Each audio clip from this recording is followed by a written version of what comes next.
Can you measure pleasure? I really don't think so. Can we? Has John Atkinson ever measured pleasure? I don't think so. But, so I was reading the new Stereophile, the December 2018 issue, and John Iverson has the As We See It page, and he wrote a piece called Nothing is What I Want. And nothing is what he's going to get. No, he wants accuracy. He's on the accuracy side of the ledger here, and hey, whatever floats your boat, that's all good, right? There was a discussion here in the midst of this column about the Border Patrol deck, which I've reviewed and I purchased. Actually, I think it's fantastic. Herb Reichert really liked it, and there's no bones about it. It's not a great measuring device. If you want accuracy, if that's what you're after, then don't buy the Border Patrol decks. Cross to the other side of the street. If you see a Border Patrol deck coming towards you, just go over to the other side of the street. You'll be much happier, because this thing is going to make you very unhappy, because it sounds beautiful. It sounds wonderful. It sounds organic. It sounds natural. And it just kind of does that to everything that goes through it. It's a pleasure machine. That's what it is. It has nothing to do with accuracy or neutrality. And that's why it's good. It's good if that's what you want. If you want pleasure from listening to music, if you want to keep hitting that pleasure button again, and again, Border Patrol DAC is a great way to go. If you want sheer, unbridled accuracy, no, don't get that. Get the benchmark DAC, and then you'll have accuracy, and you'll hear what's in those zeros and ones with startling accuracy. Whether you enjoy it or not, I can't predict. But you know what? I can't predict whether you'd like either one. That's a personal decision. The benchmark or the Border Patrol, that's a personal choice. There's no real better. They're different. They're very, very different devices.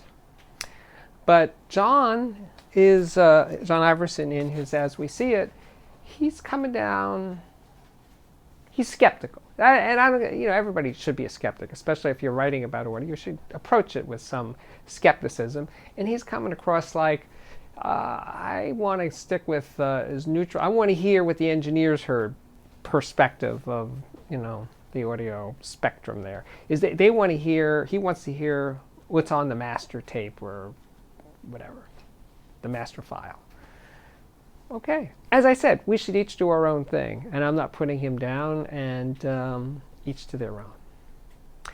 But here's the thing. Do you think when the average audio designer, the audio engineer is working on a project, a speaker, a DAC, an amplifier, whatever, that their goal every day is to make the most accurate product they possibly can? Or are they trying to make a product that they think sounds good and the potential customers of this product will think sound good? Now, of course, the easy answer is, they want to make it measure great and sound really good. But when they're at the fork in the road, right, and they say, well, I'm going to, maybe a little more harmonic distortion if I go this way, but I think it's going to actually sound better. Or I can go the other way and I can make it measure a lot better, but maybe it'll get a little harder. Which way should I go? To pleasure or to neutrality/accuracy? When they get to that fork in the road and they have to make a decision which way to go, well, like I say, I'll just split the difference, go right down the middle. Yeah, of course, that's easy. But let's say they say, no, I want to make this sound as good as I can, and I'm willing to give up a little bit in the measurements to get there. I'm voting for that guy or woman. It's just the way I would go. And of course, John Iverson, and I guess John Atkinson would go like, no, I want it to measure as best as it can. And we each pick our choices. That's it. We each pick what we want. Where do you stand on the pleasure versus accuracy spectrum? Leave your comments below in the in the comment section. And that's it. My sermon is over for today. My name is Steve Guttenberg. This is very much the Audiophiliac Daily Show, and it does come up daily. There's truth there. It's a very accurate statement. It's not just my opinion, it just does, right? If you like this thing, share it, subscribe, do all that social media stuff that the kids are into, and I will see you back here very, very soon. Thanks for watching.